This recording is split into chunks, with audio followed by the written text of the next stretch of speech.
I bet that when you saw the title of this video, you thought to yourself, wait, what? What do routers and makeup have in common? This has to be some kind of clickbait, right? Well, it's not. You really can fix your makeup with our router, and if you stick around, I'm going to explain how.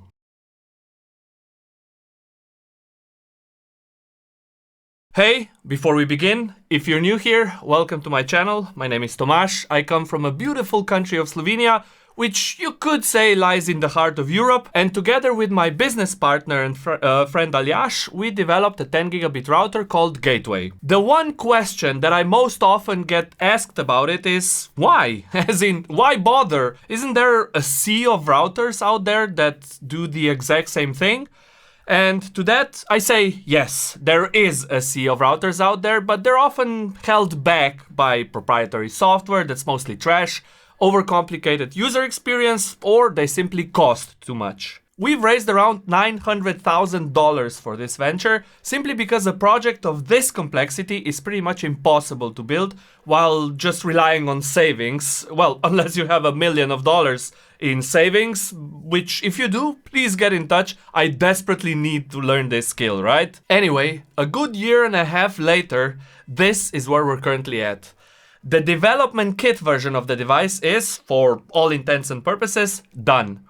We have all the ingredients in our warehouse as of recording of this video. So this is the first batch of materials that we now have in our warehouse. The wooden boxes, these 6, are the polycarbonate covers. We opened some, so you can see them here. There will be more in a dedicated video. Then we have the 2 boxes of feet, rubber feet that is. And this is a various or miscellaneous box, so we have M.2 latches. Then we have the lithium cell batteries or coin cell batteries. The screws are also in here. And then moving forward, in here we have the small plasticky / clothy bags, which each router will come wrapped in. And then finally we have the Sunon fans as well as the Alpha heatsinks.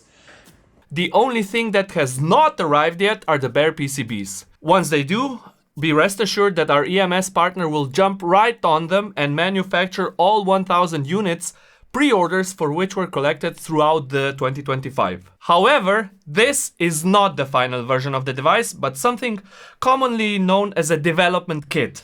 The purpose of these development kits, and I mean in general, not just our device, is to validate the design, gather feedback, but most importantly, discover which features people use the most, or inversely, which ones they don't, so that they can be cut from the final version and thus bring the cost of the manufacturing down, right? As you can see in these shots, this is how we envision the final version of the router will look like, and we call this version the Founders Edition.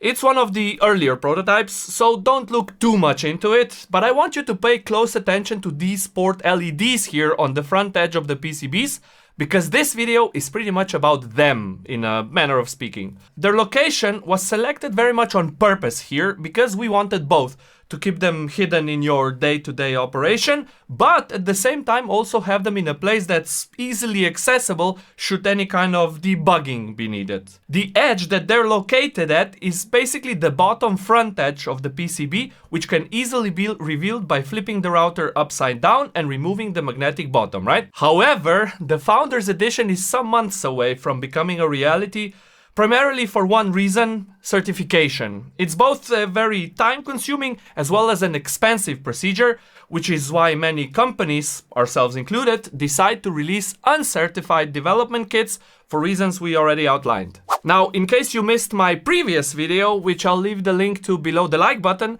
we initially planned to release the development kits in this injection-molded polycarbonate enclosure, but we were fairly late to start discussions with the manufacturers, which meant we'd likely have to postpone the launch of the development kits by at least 3 months, if not more. That was of course not acceptable, so we decided to go with CNC milled enclosures, which, to be honest, will eat into our profit margins quite substantially actually, but I think we can all agree that for a startup like ours, it's way better to have these 1000 units shipped sooner, despite the fact that we'll give up some profits, right? Plus, I have to admit that the CNC version of the enclosure just looks so damn sexy. I mean, seriously, look at it.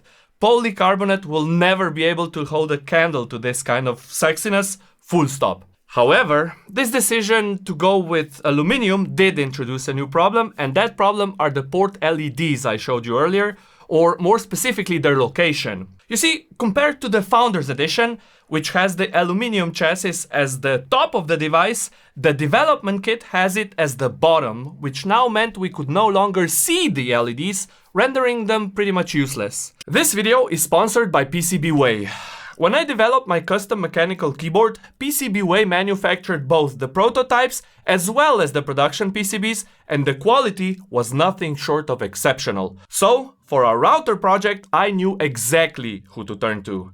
They've produced prototypes for us throughout this entire journey, like the M.2 fit test cards, CNC milled plastic and aluminum enclosures, and even some parts for the final production units. PCBWay offers everything from PCB manufacturing to 3D printing, injection molding, and even sheet metal fabrication. Check them out using the link in the description. Now, the adult thing to do, or should I say the proper way to do it, would be to design some kind of light guides, which are often referred to as light pipes because of their shape. So they're long, elongated, and mostly transparent pieces of plastic, the only purpose of which is to guide the light, hence the name, from the LED and to a surface that the user can see and interact with. But we didn't do that, because we would face exactly the same problem as we did with the polycarbonate enclosure.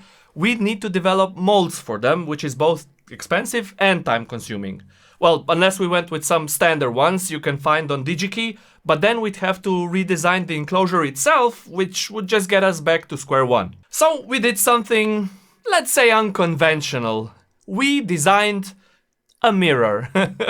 I mean, technically speaking, mirrors are light guides too, right? Don't you be discriminatory.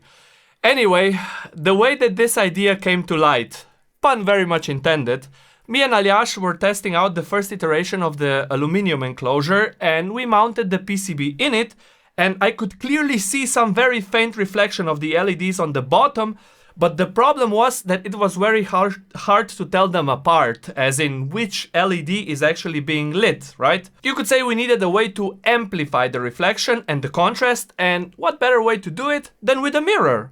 So Aljaž went straight to work, designed the shape that would fit between the enclosure and the PCB, and went on to Alibaba to find a vendor that could manufacture 1,000 of them in a matter of weeks. And guess what? He found one in, I think it was less than 2 days. We only had a couple of requirements.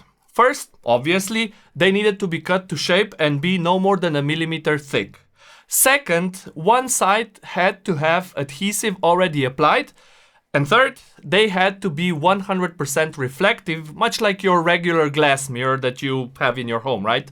The last requirement actually surprised me, because we initially didn't specify it, but then a bunch of vendors reached out with some solutions that were hazy, blurry, and sometimes even look more like an aluminum foil, basically, which wouldn't really work for our purposes, if you know what I mean. Well, about 3 weeks later, these arrived at our warehouse, and I must say it's the jankiest solution ever, but for some reason I absolutely love it. I guess it's because it's special, like me. Anyway, in all seriousness, the fact of the matter is, these mirrors do solve our problem. These mirrors do solve our problem.